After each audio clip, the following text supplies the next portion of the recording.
Sequence series का next question देखते हैं कि फंक्शन दिया गया और f(x) अभी जो f(x + y = f(x + f(y) दिया गया, तो x(y) को रियल नंबर होता है, f1 का वैल्यू 7 दिया गया, f1 बराबर 7 दिया गया, हमें बताना इसका वैल्यू। तो हम लोग जानते हैं कि f(x) = जो होता है मेरा x f1 होता है।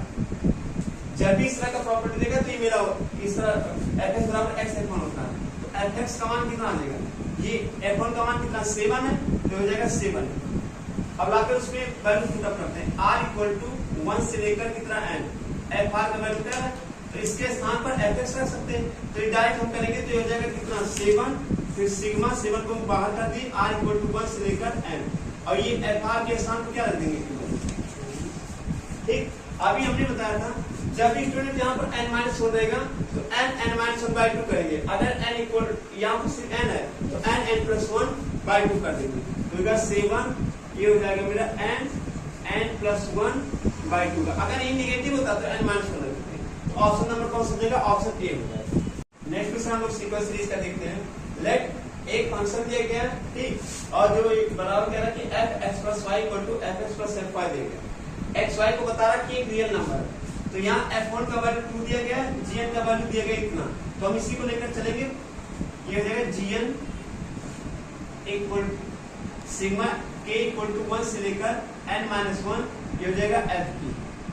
जब यहाँ पर 1 पहला टर्म लेंगे तो f1 का वैल्यू क्या है 2, बस 2 यहाँ पर मल्टीप्लाई कर देंगे, तो gn ऐसे रहेगा, और यहाँ पर क्या आ जाएगा, ये जो 2 है यहाँ पर मल्टीप्लाई हो जाएगा, सिग्मा k = 1 से लेकर n-1, जहाँ f k यहाँ पर हो जाएगा मेरा कितना k बन जाएगा।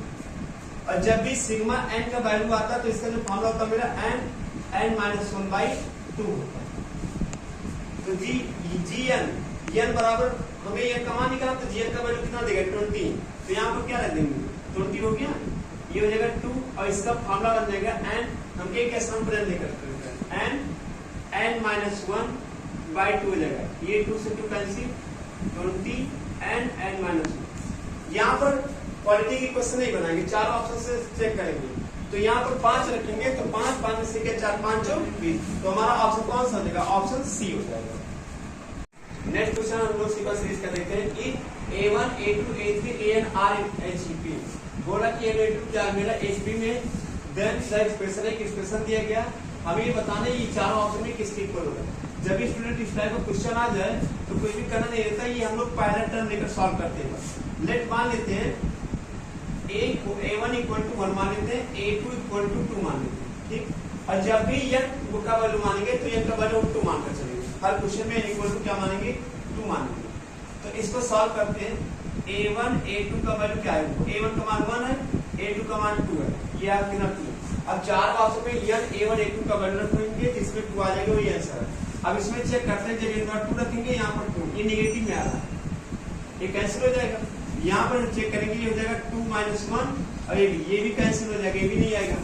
अब इस वाले ऑप्शन में देते हैं, यहाँ पर 2 हो गया, a1 का मान 1 × 2, ये 4 आ जा रहा है, ये भी कैंसिल है। यहाँ पर चेक करते हैं, ये 2 रखेंगे और हो जाएगा 1 और × 2, इसका 1 यानी 2, ऑप्शन नंबर डी सही है। इसका एक क्वेश्चन सीक्वेंस सीरीज का और देखते हैं हम लोग। यहाँ पर कभी भी इस तरह क्वेश्चन आ जाएगा तो स्टूडेंट यहाँ क्या करना है, हमें x = 0 मान लेना। इस टाइप क्वेश्चन में x = हमेशा 0 मान लेना, तो 0 मानेंगे तो ये 0 जगह ये भी 0 ये भी 0, तो बच्चा क्या -1 बचेगा, और ये बचेगा कितना -2 बचेगा, और ये -3 बचेगा, ऐसे जाकर मेरा कितना बचेगा -100।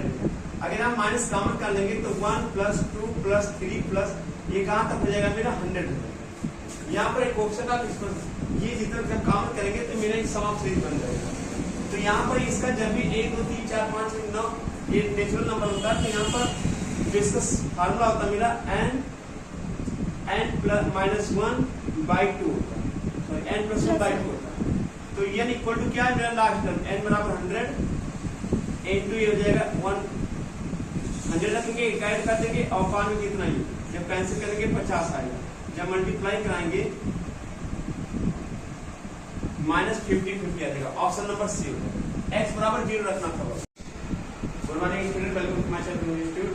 आप लोग सीक्वेंस सीरीज से क्वेश्चन कर रहे हैं, तो आज सिग्मा का क्वेश्चन करते हैं। तो पहला क्वेश्चन क्या है, x = sigma n equal to 0 से इनफिनिट है, क्रॉस पार्ट 2 दिए गए, एक y वैल्यू दे दिए गए, z बराबर देते हैं। कभी भी स्टूडेंट इस तरह का क्वेश्चन आ जाए तो यहाँ पर जो भी पावर में n दिख रहा है, कैसे n के बराबर 0 से है तो हम एक टर्म लेकर सॉल्व करेंगे। n बराबर क्या मान लेंगे 0। तो जब यहाँ पर 0 रखेंगे, किसी की पावर 0 पर वैल्यू क्या हो जाता है 1 हो जाता है, ये भी 1 हो जाएगा, ये भी क्या हो जाएगा 1 हो जाएगा।